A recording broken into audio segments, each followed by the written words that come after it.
Hi everybody, welcome back to the Claremont Classic Garage.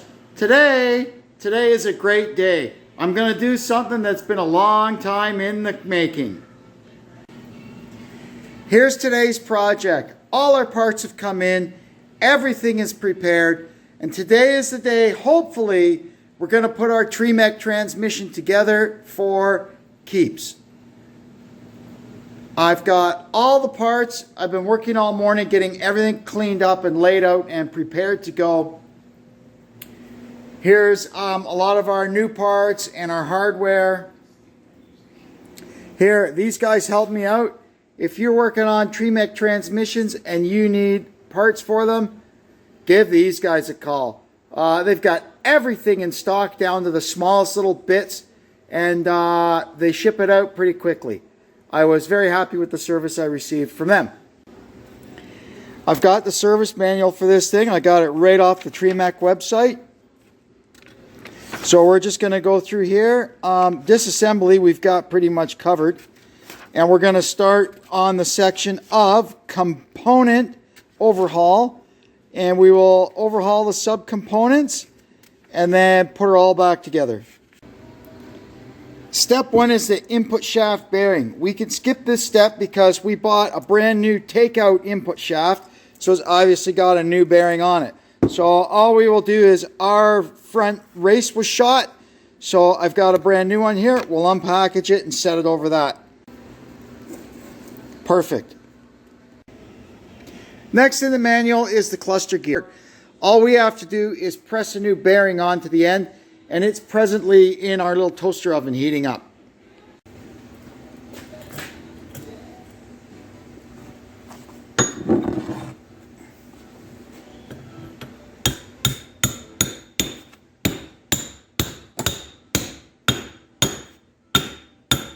There she is, home. Next step in the book is to put the 5th gear synchronizer together.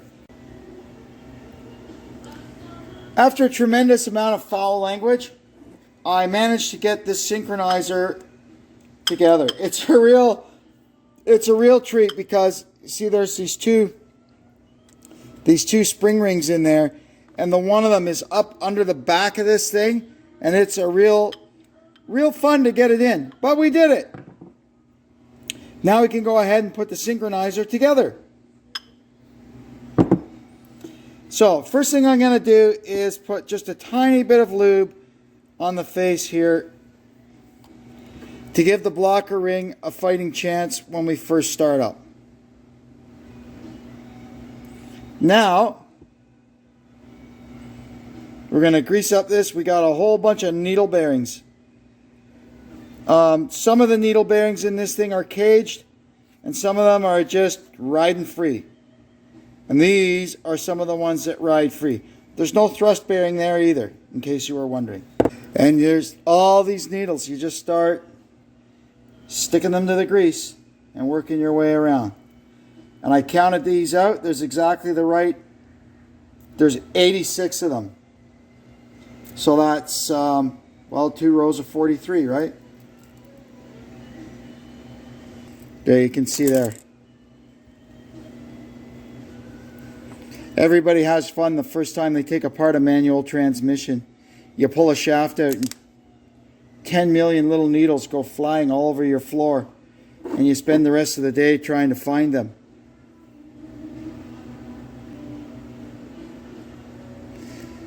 I mean this, I'm pretty sure I didn't lose them, but there was a few missing. Luckily you can order them by the each. So I ordered 4. And that was exactly how many I needed to complete the set. That's it. That's the whole set. Even though it seems like there should be one more on there, that's how many it goes. There. Now that spacer goes in between. Now a little more grease.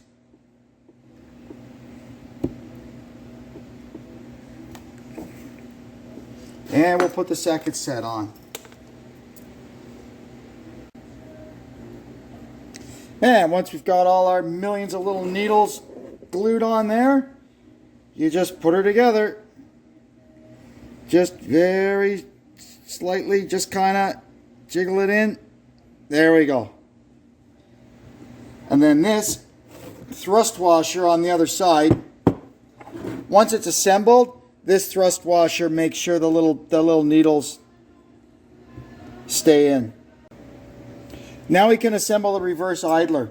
It gets assembled on the shaft, although the shaft gets pulled out once it's together, so you can install it in the transmission. So we start out with a spacer there that just basically holds the little needles in, and we got another whole bunch of tiny little needle bearings.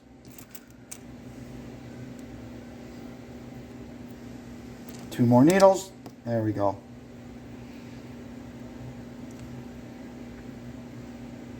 Oops. There we go. Okay, I got the needles in. Now, after the needles goes this spacer. Just like that. And then we can even put it onto the shaft. That'll just keep it all together while we muck about. Now, next goes this guy. That's the shift collar for it.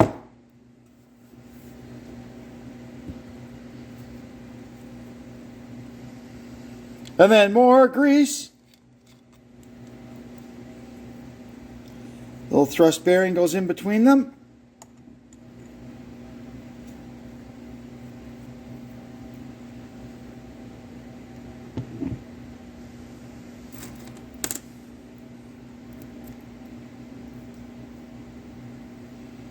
We probably could have put the needle bearings in before we put the thing on here, but we'll see if that'll come back to haunt us. Only takes a second to pull it back off anyway, doesn't it? They get a little cockeyed and it wants to keep them from going in, but all you do is turn it a little bit and that kind of straightens them out.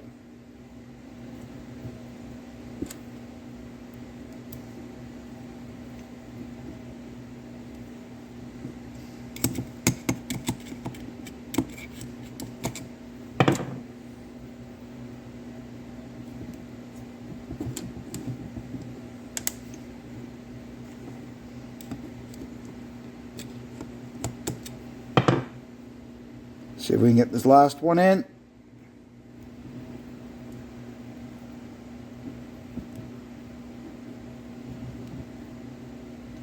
There we go. And there should be one more of these little spacers. That just pushes everything down in. And our other thrust bearing. There. And that is our reverse idler. Now we can assemble the main shaft. First on is the rear bearing. We try to get that on as straight as we can and just give it a little tap. It'll get to a certain place and it'll just fall down on its own. There we go. Once the bearing is seated on, we've got a 3-piece retaining ring that holds it on, and that is locked in place. If you can see, there's a little place there to put a steel ball.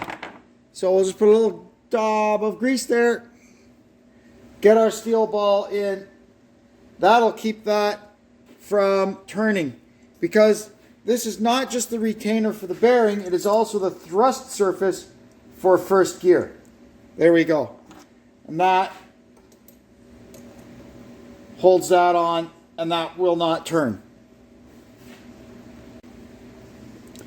Now we're going to install first gear onto the shaft. So we'll just kind of lube the shaft up a little bit. Our first gear bearing, lucky for us it's a caged bearing. We'll just put a little grease on that. And get the thrust surface too. And we could slide first gear down over that.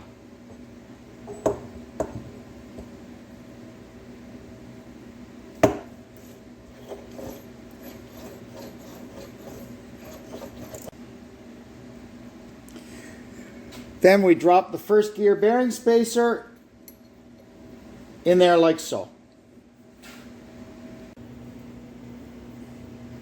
Now we're going to build up the 1-2 synchro. Just going to put a little grease in there. This goes either way. You should be able to tell by the witness marks which way it was. It was that way before. So that goes in there like that. Then the dogs.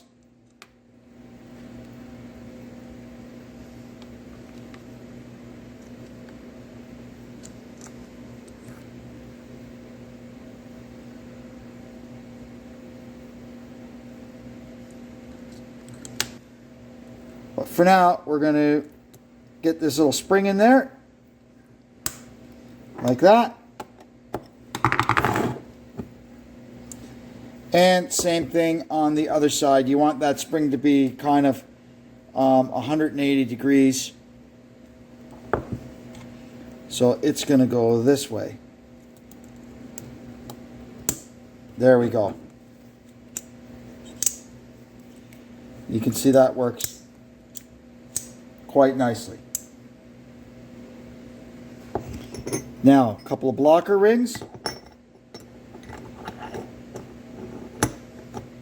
There's one. That's the brand new one. That's for 4th gear. There's another one.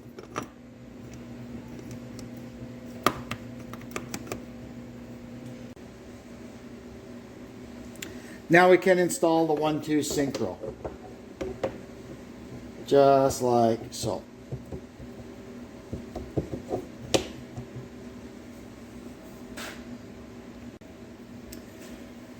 The 1-2 synchro then gets held on with this snap ring.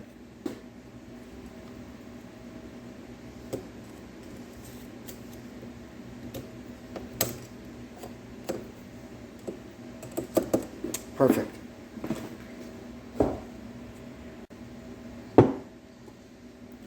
Now we're going to grease up our shaft here.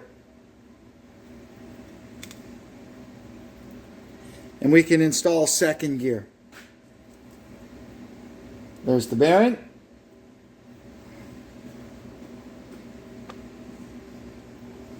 I'll just put a tiny little grease on there where the blocker ring runs. Just for the first time. Then 2nd gear goes down.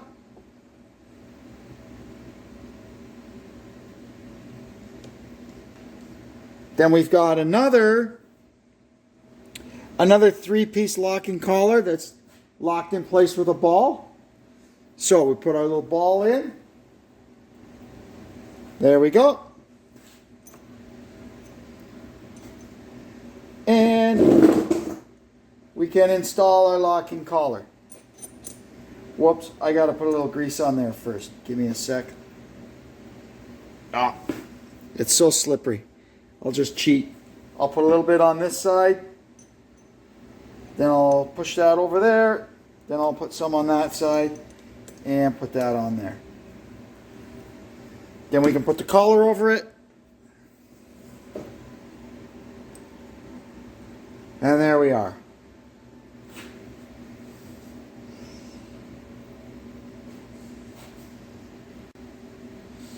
Now we can install 3rd gear. We'll start by greasing up the shaft. Install the bearing. Just put a little grease on that. And we can lower 3rd gear down over there. Oh, how about the thrust surface, eh? We'll just put a little grease here on the thrust surface of it. There we go.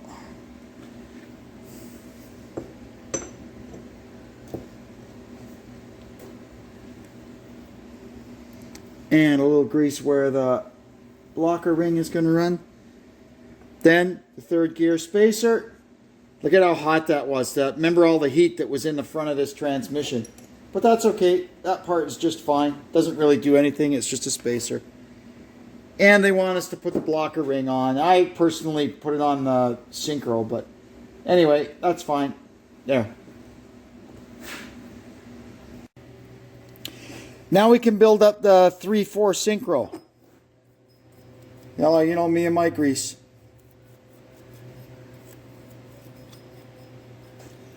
Just gives everything a fighting chance, eh? So that goes that way, the skinny part up, and this is the thrust surface to the input shaft. Then we'll put in our shoes or dogs, whatever you want to call them.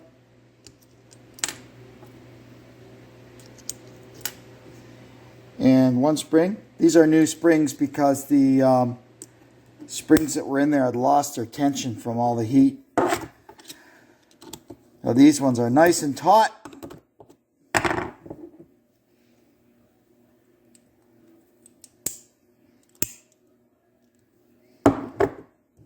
Every now and then one gets turned like that.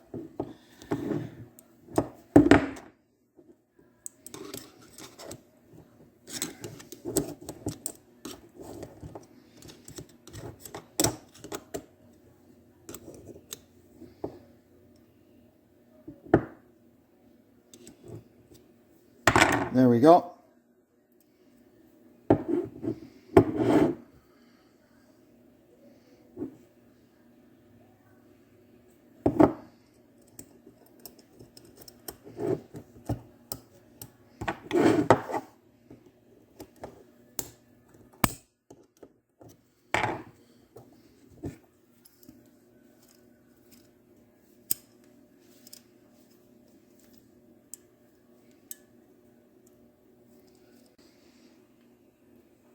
Now we can install our 3/4 synchro.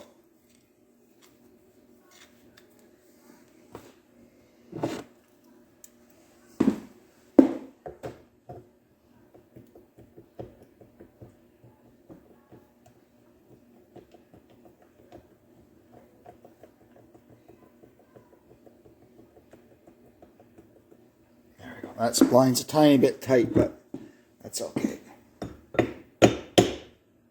There she is. Home. Okay. And now this will be our 4th gear synchro blocker ring, and that'll sit right on there like so.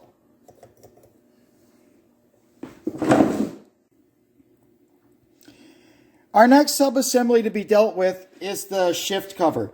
Now we don't really have to do a ton with this except change this. This is the 3/4 fork. And it was beat up pretty bad during that meltdown. So these forks are just held onto the shaft with split pins. So we should be able to knock that out quite easily.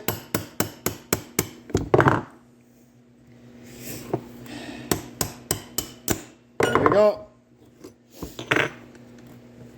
Now we got to get this rail pulled back. And the fork should come off, hopefully. There we go.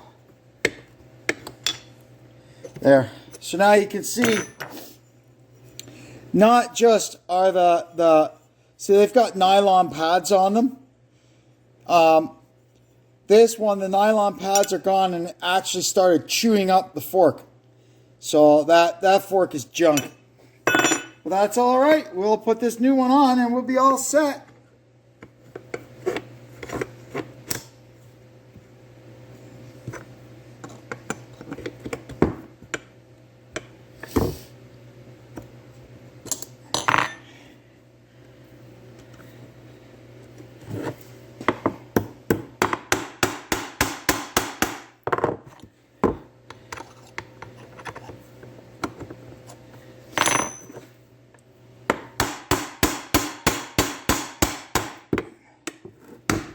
There we go. So, that's our fork changed. Last thing we're going to do is pull the shift rail guides out and put new O-rings on them and put them back in. We'll clean them up too. Some of them are kind of rusty and crusty looking. This one's stuck in there pretty good. There it comes. There we go.